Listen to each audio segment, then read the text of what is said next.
Hello friends, कैसे हो आप। मुझे आशा है आप बहुत ही अच्छे होंगे और अच्छे से पढ़ाई कर रहे होंगे।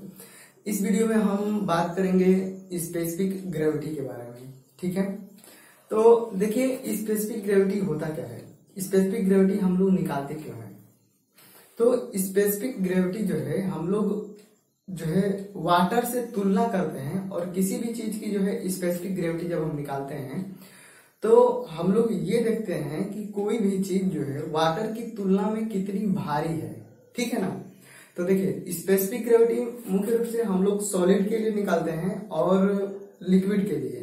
तो सॉलिड और देखिए नहीं सॉरी स्पेसिफिक ग्रेविटी जो है हम सॉलिड लिक्विड गैस तीनों का ही निकालते हैं, लेकिन शुरू में कहने का मतलब ये था कि सॉलिड और लिक्विड, जब हम लोग सॉलिड और लिक्विड की स्पेसिफिक ग्रेविटी निकालते हैं तो उस चीज को हम जो है वाटर से तुलना करते हैं। ठीक है ना, वाटर से। और जब हम गैस की स्पेसिफिक ग्रेविटी निकालते हैं तो गैस की स्पेसिफिक ग्रेविटी हम एयर से तुलना करते हैं। जो हमारा एनवायरमेंट है, तो एनवायरमेंट में जो एयर मौजूद है उसकी डेंसिटी से या उसकी वेट डेंसिटी से जो है हम लोग तुलना करते हैं। ठीक है, तो सिंपल सा मतलब है कि आप ये समझिए कि जब हम स्पेसिफिक ग्रेविटी का कैलकुलेशन करेंगे चाहे किसी भी चीज के लिए, अगर वो सॉलिड और लिक्विड के लिए है तो हम ये देख रहे हैं कि वो चीज जो है वाटर से कितना गुना भारी है या कितना गुना हल्का है ना। और यदि वो गैस है तो गैस में हम तुलना करेंगे कि जो एयर है वो उस एयर से कितना गुना भारी है या एयर से कितना गुना कम है। तो गैस के लिए हम लोग एयर से तुलना करते हैं और सॉलिड और लिक्विड के लिए वाटर से तुलना करते हैं। ठीक है, तो इस वीडियो में हम लोग स्पेसिफिक ग्रेविटी, सॉइल सॉलिड की स्पेसिफिक ग्रेविटी, और हमने जो पिछले वीडियो में जो है कई सारे पढ़े थे saturated condition, dry condition, partially saturated condition, तो उन सब के लिए भी हम लोग स्पेसिफिक ग्रेविटी जो है निकालने वाले हैं, देखने वाले हैं। ठीक है, तो देखिए सबसे पहले बता दूं कि स्पेसिफिक ग्रेविटी को जो है हम लोग कैसे डिनोट करते हैं। ठीक है ना, तो यहाँ पे लिखा नहीं मैंने, अभी लिखते हैं। देखो अभी तक आपने जो भी डिप्लोमा में पढ़ा होगा, मुझे याद नहीं, मैं तो भूल गया हूँ डिप्लोमा में क्या लिखते थे। तो इसमें हम लोग स्पेसिफिक ग्रेविटी को जो है जी से डिनोट करते हैं। ठीक है, कैपिटल जी से। और स्पेसिफिक ग्रेविटी बराबर हम शुरू में पढ़ते हैं क्या कि डेंसिटी। ठीक है, किसी भी चीज की डेंसिटी को जो है रो से डिनोट करते हैं और अपन में वाटर की डेंसिटी। ठीक है ना, हम लोग यही पढ़ते आ रहे हैं। और अगर आप इसमें पढ़ेंगे तो हम लोग इसमें कहेंगे कि वेट डेंसिटी अपन में वेट डेंसिटी ऑफ वाटर। तो यही होता है क्या स्पेसिफिक ग्रेविटी। तो कोई भी वस्तु है, अब आप जानते हो कि डेंसिटी बराबर मास बटा में वॉल्यूम, इसमें भी मास बटा में वॉल्यूम। तो हम लोग सेम वॉल्यूम के लिए, जैसे कि एक कोई भी मान लीजिए कि ये बर्तन है और इसका जो है आयतन सेम है। ठीक है ना, इसका वॉल्यूम सेम है। तो एक बार जैसे कि कोई भी वाटर है, सॉरी कोई भी लिक्विड है या कोई सॉलिड वस्तु है, तो उसको इस कंटेनर में पूरी फुल तरीके से भरेंगे और उसका जो मास आएगा वो या उसकी डेंसिटी निकालेंगे। आप जानते हैं कि दोनों का वॉल्यूम समान है, तो यहाँ पे रखेंगे तो वो कर देना है। तो यहाँ पे जो भी सॉलिड वस्तु या लिक्विड वस्तु को हमने इसमें भरा तो उसका जो मास आया वो, और फिर इसी कंटेनर में उसको निकाल करके और इसमें लिक्विड को भरेंगे, वाटर को भरेंगे, और वाटर का जो डेंसिटी आएगा इन दोनों के अनुपात को हम निकालेंगे तो ये जो है स्पेसिफिक ग्रेविटी निकलेगी। ठीक है, और वेट डेंसिटी क्या होता है इसको तो मैंने शुरू में ही बता दिया है कि ये mg अपन वॉल्यूम होता है। ठीक है, तो अब ज्यादा उस पर नहीं करते हैं, नहीं तो आप लोग पागल हो जाओगे। अब देखो ये जो स्पेसिफिक ग्रेविटी है ये एक से कम भी हो सकता है और एक से ज्यादा भी हो सकता है। ठीक है ना, तो इससे हमें यही पता चलेगा कि कोई भी वस्तु जो है वाटर से हल्की है या वाटर से भारी है। अगर हम कोई भी वस्तु को या कोई भी लिक्विड को अगर हम इसमें रखेंगे तो अगर उसका जो वैल्यू है अगर 1 से ज्यादा आ रहा है, इसका मतलब है कि वो जो है वाटर से भारी है ना। और अगर 1 आ रहा है तो इसका मतलब है कि वो वाटर की डेंसिटी के बराबर है, ठीक।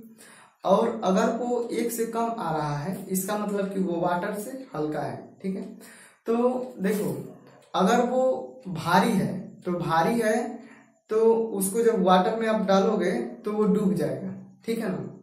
और अगर उसकी स्पेसिफिक ग्रेविटी जो है वाटर के स्पेसिफिक ग्रेविटी के बराबर है, तो वो वाटर में डालोगे तो वो डूबा हुआ तैरेगा। देखो ये चीजें जो है फ्लूइड मैकेनिक्स के है, मैं बता दे रहा हूँ फिर भी।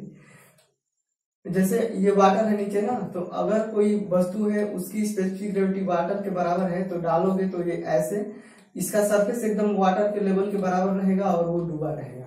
अब जैसे आप सोच रहे होंगे कि वाटर की स्पेसिफिक ग्रेविटी, तो अगर हमको वाटर का निकालना हो तो ऊपर भी वाटर का डेंसिटी और नीचे भी वाटर का डेंसिटी, या ऊपर भी वाटर का यूनिट वेट अपन नीचे भी वाटर का यूनिट वेट, तो दोनों सेम ही रहेगा तो क्या आएगा, 1 आएगा, ठीक है। तो वाटर के लिए स्पेसिफिक ग्रेविटी 1 होता है। और अगर जब वो कम रहेगा, 1 से कम आएगा, तो आप डालोगे इसमें तो ये अभी डूबा हुआ तैर रहा है, तो अगर आप जब इसमें डालोगे अगर कम डेंसिटी रहेगा तो वो ऐसे तैरेगा, ठीक है। अब वो डिपेंड करेगा कि इसकी स्पेसिफिक ग्रेविटी कितनी है, जितना कम रहेगा उतना प्रतिशत जो है इसका जो है बाहर वाला पोर्शन ज्यादा रहेगा, ठीक है ना। तो ये चीजें फ्लूइड मैकेनिक्स की है, तो हम लोग उसमें पढ़ेंगे तो समझ लेंगे। तो ये चीजें जो है समझ में आ गई होगी। अब देखो हम लोग सबसे पहले जो है पढ़ने वाले हैं जो सॉइल सॉलिड है, मृदा के कण हैं, उनकी स्पेसिफिक ग्रेविटी को, ठीक है। तो देखो सॉइल मैकेनिक्स में ना एक ही चीज को जो है बहुत सारा नाम दिया जाता है, मतलब इतना ज्यादा नाम है आप पागल हो जाओगे। आप पढ़ोगे कुछ दिया रहेगा कुछ, तो बहुत वो होता है, ठीक है। तो बहुत सारा नाम है। तो देखो मैंने जितना भी सारा नाम है, मैंने क्वेश्चन को लगाया है, ऑब्जेक्टिव सॉल्व किया है, तो मुझे जो भी मिला है मैंने लिख दिया है, क्योंकि आपको दिक्कत ना हो। अब मैं उतना झेल चुका हूं तो जो है आपको उतनी झेलने की जरूरत ना पड़े, आपको सिंपल मिल जाए, मतलब समझ में आ जाए, ठीक है। तो देखो specific gravity of soil solid, ठीक है, इसको हम लोग केवल G से डिनोट करेंगे या GS से डिनोट करेंगे, ठीक है। दोनों में से कोई सा भी आपको देखने को मिल सकता है। अब specific gravity of soil solid को ही हम लोग बोलते हैं ट्रू स्पेसिफिक ग्रेविटी, ठीक। फिर इसी को हम बोलते हैं एब्सोल्यूट स्पेसिफिक ग्रेविटी, इसी को बोलते हैं ग्रेन स्पेसिफिक ग्रेविटी। तो अगर आप कोई क्वेश्चन सॉल्व करोगे तो ये चारों में से कोई भी नाम जो है आपको देखने को मिल सकते हैं, ठीक है ना। अब इसकी परिभाषा लिख लो, कैसे लिखेंगे कि सॉइल के कणों के यूनिट वेट तथा वाटर के यूनिट वेट के अनुपात को जो है specific gravity of soil solid कहते हैं, ठीक है। तो यूनिट वेट क्या होता है ये तो हमने डिस्कस कर लिया है पहले। और ऐसे भी आप कह सकते हो, देखो डेंसिटी भी कह सकते हो, यूनिट वेट भी कह सकते हो। तो मैंने यहाँ पे डेंसिटी लिखा है, अगर आपकी मर्जी हो तो आप डेंसिटी को भी लिख लेना, ठीक है ना। देखो ऐसे लिख लेना कि सॉइल के कणों के यूनिट डेंसिटी, या केवल लिख लेना डेंसिटी तथा वाटर की डेंसिटी के अनुपात को जो है specific gravity of soil solid कहते हैं, ठीक। अगर आप देखो कंफ्यूजन में मत होना, अगर आप इसको डिटेल में लिखोगे ना तो mg करोगे तो ये कट जाएगा, आप समझ लेना, मैंने पीछे तो आपको बता दिया है, ठीक है। तो इसको देखो ऐसे लिखेंगे मैथमेटिकली रूप से, G बराबर gamma S upon gamma W। अगर डेंसिटी में डिनोट करना हो तो G बराबर रो S, यानी कि specific density of soil solid upon में डेंसिटी ऑफ वाटर। देखो ये दोनों रो है, ठीक है ना, इसको P मत समझना, ठीक। तो ये चीज हो गया। अब देखो इस चीज का जो है इस्तेमाल जो है बहुत ज्यादा होगा, इस चीज का जो है हर जगह पे उपयोग होगा, है ना। तो इसको हम लोग ऐसे भी लिख सकते हैं कि unit weight of soil solid बराबर true specific gravity into gamma W। देखो यहीं से आ रहा है कि नहीं, गामा S बराबर G गामा W। तो इस चीज का जो है बहुत ज्यादा उपयोग होगा, इस चीज को जो है आप लोग नोट कर लेना, ठीक है ना, हर जगह पे सारा यही यूज होगा। अब देखो अगर कोई सॉइल जो है इनऑर्गेनिक है और ऑर्गेनिक है, ठीक है ना। इनऑर्गेनिक मतलब कि अकार्बनिक है और ऑर्गेनिक मतलब वो कार्बनिक है। तो अगर इनऑर्गेनिक सॉइल रहेगी तो उसकी स्पेसिफिक ग्रेविटी 2.6 से 2.7 के बीच में होती है, और इसका एवरेज जो है हम 2.65 लेते हैं। ठीक है, तो हम आगे अगर बहुत सारा क्वेश्चन सॉल्व करेंगे तो उसमें ज्यादातर जो है स्पेसिफिक ग्रेविटी 2.6, 2.7, 2.65, ज्यादा 2.65 देखने को मिलेगा। ठीक है ना, यही इन्हीं के बीच में देखने को मिलेगा आपको। कभी कभी 2.5 भी दे सकता है, कभी कभी 2.93 भी दे सकता है, वो तो मर्जी है। तो ज्यादातर यही देखने को मिलेगा, इसको जो है ध्यान में रखेंगे। ठीक है, अगर वो ऑर्गेनिक सॉइल है यानी कि कार्बन युक्त है, ठीक है, तो उसकी स्पेसिफिक ग्रेविटी जो है 1.2 से 2.2 रहेगी, और एवरेज हम लोग 1.54 लेंगे। ठीक है ना, 1.54। ठीक, अब देखो इसको ऐसे भी समझ सकते हो कि जैसे कि लोहा हो गया, सैंड हो गया, ये सब, चाहे आयरन कैश हो गए, कैल्शियम हो गया, तो ये सब देखो इनऑर्गेनिक होते हैं। ठीक है ना, अब जानते हो कि अगर वो मेटल है, लोहा है, या जैसे हमने बिल्डिंग मटेरियल में बहुत सारी चट्टानों के बारे में पढ़ा था, तो सैंडस्टोन था, ग्रेनाइट था, क्वार्टज था, तो ये सारी चट्टानें जो है इनऑर्गेनिक होती हैं। ठीक है, उनमें कार्बन नहीं होता, तो वो जो है भारी होती है ना, वो डेंस होती है, भारी होती है, तो उसकी स्पेसिफिक ग्रेविटी आप करोगे तो ज्यादा ही आएगा।